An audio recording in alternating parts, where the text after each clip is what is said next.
Cela va faire bientôt 3 semaines que le jeune Émile a mystérieusement disparu du Haut-Vernay. Les enquêteurs continuent de mettre tout en œuvre pour le retrouver mais ils n'ont aucune piste précise. Un magistrat à la retraite, spécialiste des affaires criminelles, a donné son point de vue.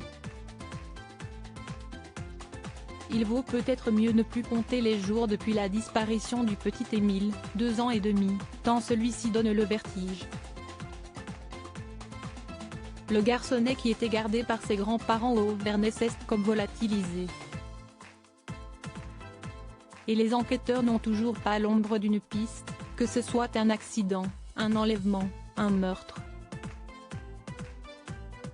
Alors pour tenter de comprendre ce qu'il s'est passé, une vingtaine d'enquêteurs agit et chaque spécialiste y va de sa petite analyse.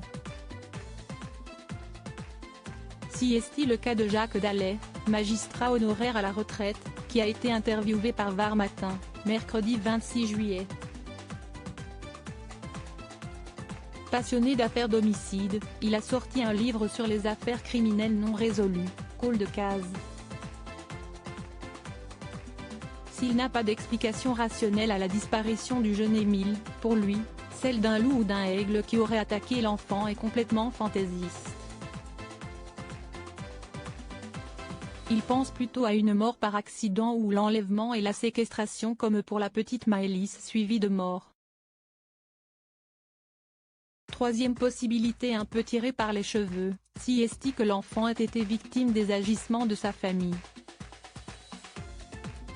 Jacques Dallet évoque aussi la mauvaise rencontre et évoque le cas de Valentin, 10 ans, en 2008, sauvagement assassiné par Stéphane Moitoret dans l'Ain. L'enfant faisait du vélo et avait reçu 44 coups de couteau.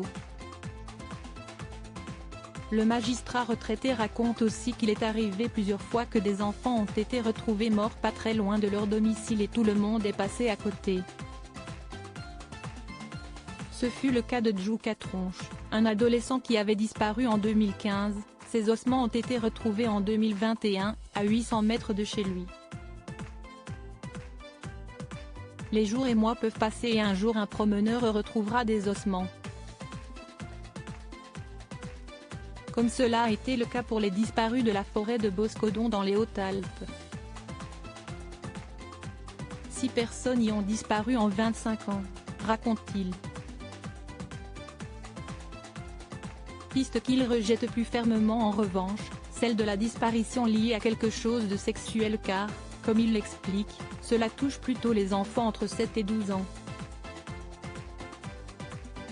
Espérons que la disparition d'Émile ne devienne pas un call de case et que le garçon, mort ou vivant, soit rapidement retrouvé.